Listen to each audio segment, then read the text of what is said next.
Pakistani actor.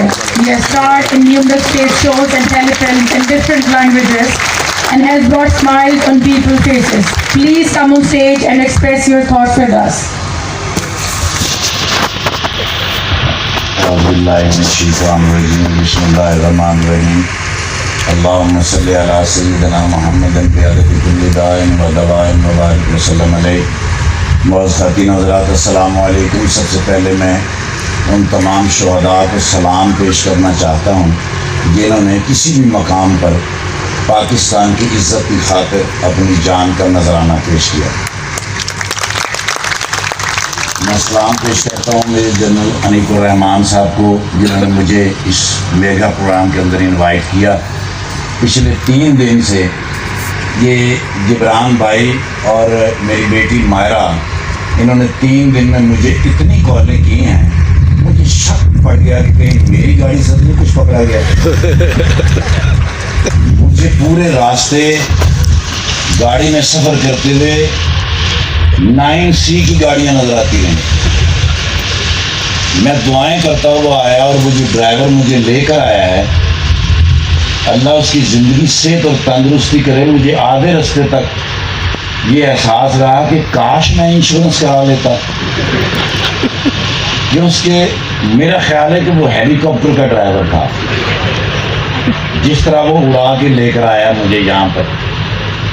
میں یہ سمجھتا ہوں کہ پاکستان آرمی کہیں بھی کسی بھی مقام پر جس طرح پاکستان کا تحفظ کر رہی ہے ہمیں ہر وقت ان کا شکر گزار رہنا چاہیے. میں چونکہ فوجی خاندان سے ہوں. میرے والد صاحب سولجر میجر تھے سگنل کور میں. 65 کی جنگ لڑی, 71 کی جنگ لڑی. میرے جو بھائی ہیں وہ MC میں. اور جب میں 6ٹھی کلاس میں تھا تو میرے دادا ہمیشہ میرے والد صاحب سے کہتے تھے کہ اس بچے کو فوج میں بھرتی کرانا ہے. اور میری صحت کا عالم یہ تھا کھانسی کا سرپ لو تو بچوں پلاسٹک کی چمچ نہیں نکلتی. بالکل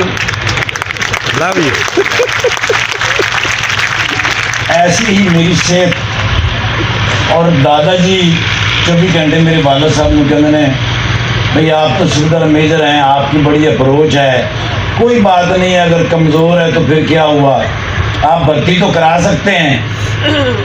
تو وہ ہمارے وہاں نا جی کرنل ادریس خان صاحب رہا کرتے تھے تو انہوں نے کہا بھی اس کی صحت کا خیال رکھو, اس کو کھلایا پلایا کرو, اس کو گلوکوز کی بوتلیں لگواؤ. ماں بیچاری میری معصوم مجھے لے گئی ڈاکٹر کے پاس.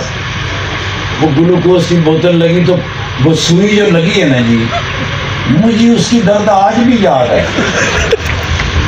وہ میرا خیال ہے جب لگی تھی تو میں بے ہوش ہو گیا تھا, اور جب مجھے ہوش آئی